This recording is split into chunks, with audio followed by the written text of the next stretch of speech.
Donald Trump, the American president, is openly lifting sanctions against Russia while once more placing the blame on Ukraine and its president, Vladimir Zelensky. Trump named the conditions for imposing tough sanctions against the Russian Federation, said that the decision is his alone, but immediately added that he could also threaten Ukraine with sanctions. It turns out that Trump is ready to impose sanctions both against Russia and against Ukraine. At the same time, the Republicans declare that they are ready to put pressure on Donald Trump for the sake of sanctions against Russia. At the same time, Trump does not want tough sanctions against the Kremlin and is secretly putting pressure on Republican Lindsey Graham, who is the main author of the bill on sanctions against Russia. And based on this, we get information that the law on hellish United States sanctions against Russia will be significantly softened. Still, it will be adopted, but not under the conditions that were originally written there. Moreover, Trump here is once again starting to change his rhetoric, claiming that Ukraine supposedly gave Putin a reason to go and destroy it. This is his quote. And he also adds that sanctions, as I already said, should be imposed both against Russia and against Ukraine.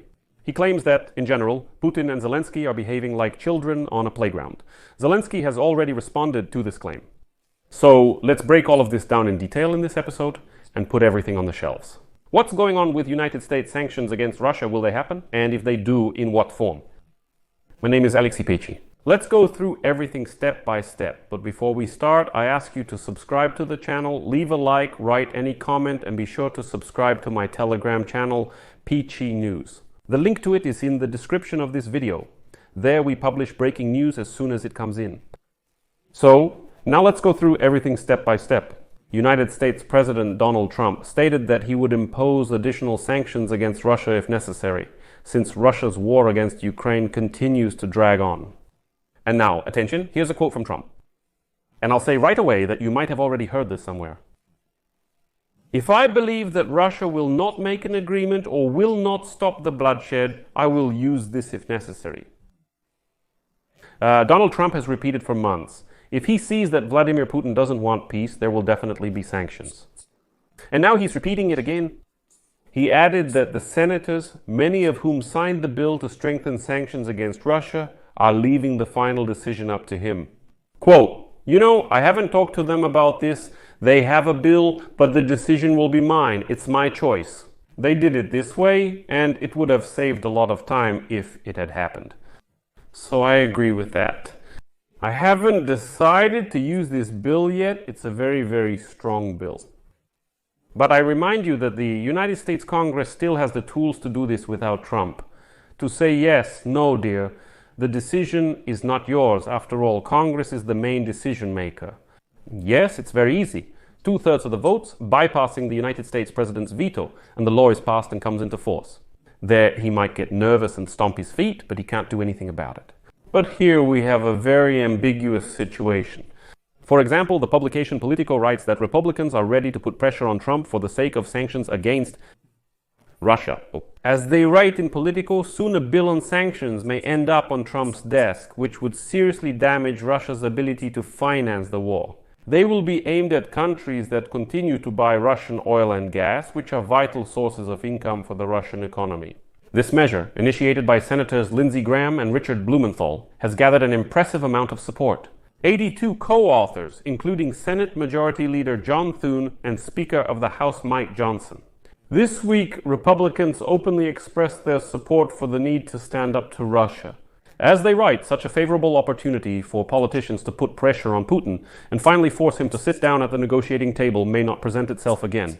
But there is one hitch. It seems that Trump simply doesn't want this, and so far there are no signs that he will publicly give Congress the green light. Send the bill to the president, not to mention getting him to sign it if it actually ends up on his desk. Recently, after a conversation with Putin, Trump published a statement in which he announced possible retaliatory actions by Russia for the attack on its strategic aviation, without any condemnation of the actions of the Kremlin dictator. The United States Congress is not even required to fully pass this bill. A single decisive vote in the Senate is enough to send an unambiguous signal to Moscow that Trump is holding a sword over its head. The article also states that John Thune has publicly and privately informed his fellow party members and Republicans that he is ready to bring Lindsey Graham's bill to a vote in the Senate before the July recess. According to sources close to the discussions, the White House has not taken the initiative, but it will not stand in the way if the Senate wants to move forward with this measure. At the same time, there is real support for this measure among some senators and Republicans, at least as a tool for leverage. As Senator Kevin Cramer, a Republican and a staunch supporter of Donald Trump, said, here is his quote, "We simply have to do this. Trump can stop or delay this in the House of Representatives, but we can state our position, demonstrate the strength of the Senate, so that Trump has the opportunity to say to Putin, don't make me do this." The very fact of advancing this bill in the Senate will already be a serious signal. But Trump clearly doesn't want any sanctions and has already started putting pressure on Lindsey Graham, the very Republican who is the author of this bill. Sources in the United States Congress said that over the past few weeks, the White House and a number of other United States administration officials have secretly contacted Lindsey Graham's office and urged him to soften it. The bill, in particular, to introduce such changes to it that would allow Trump to choose against whom sanctions should be applied. In addition, they want to replace the word must with may in the text of the bill for Trump in order to remove the mandatory nature of the order. That is, conditionally, the bill says that if a country buys Russian oil and gas, then a restriction in the form of a 500% tariff must be applied to it. The White House says, how about we don't use must, not must, but may. May. Shall we write it like that? So, if you buy oil from Russia, then maybe, at some point, we might impose counter tariffs of 500%. That's what he wants to achieve, Donald. There he says, fine, pass the bill, but write that maybe, well, like we might, or maybe not, or maybe yes. However, congressional staff say that removing the mandatory nature of the sanctions would make the document absolutely useless, especially since Trump already has the ability to impose sanctions at his own discretion. That is, well, it absolutely doesn't solve anything.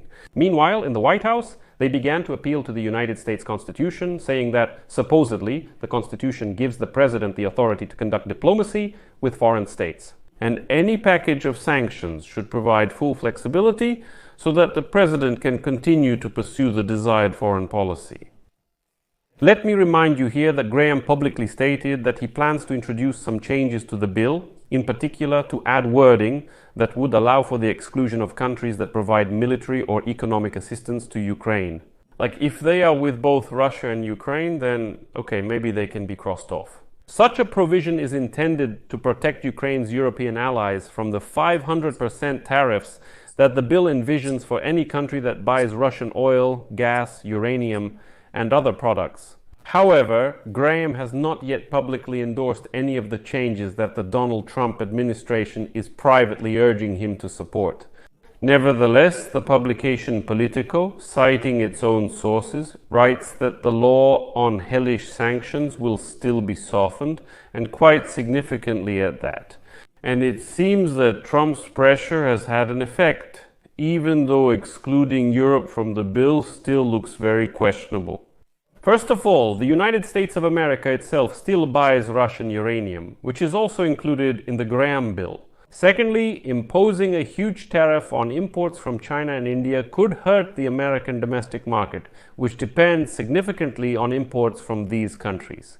Tariffs of 500% on imports of goods produced in China will lead to a sharp increase in prices, disrupt supply chains, and could result in unemployment rising to recession levels in the United States of America. So here you go, for example. Political analyst Matt Disfake noted that Graham's bill will likely undergo significant changes when considered in Congress or even at the stage of preliminary consultations with Donald Trump's administration. And all this will take quite a bit of time. With sanctions legislation, you usually deal with iterative processes where you have to, go through every section, subsection, and sub-subsection. At the same time, the bill has an obvious and fairly strong bipartisan support in the United States, which shows the desire of the American political establishment to actually punish Russia. It turns out that the American political establishment and Donald Trump are separate entities, with Trump burning with anger. This is my decision. I don't want to. I just don't want to. And that's it. You can pass a law on sanctions, but instead you should add the word may there. And then I'll say maybe not. And against this backdrop, we get an absolutely wild, outrageous statement from Donald Trump where he claims that Ukraine, with its recent attacks on Russian airfields, gave Russia a reason to go and bomb them to hell. Quote, well, they gave Putin a reason last night to go and bomb them to hell. Here's what I didn't like about this.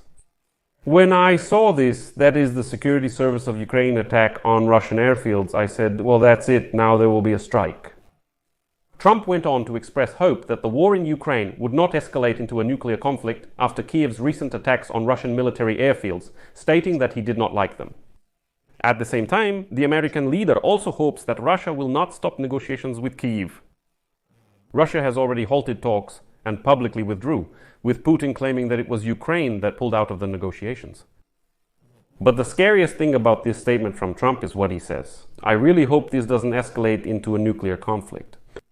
How could Ukraine attack Russian airfields? Oh my, how terrible. Putin might resort to using nuclear weapons. How could that occur? This is just total Russian propaganda that somehow got into the head of the American president.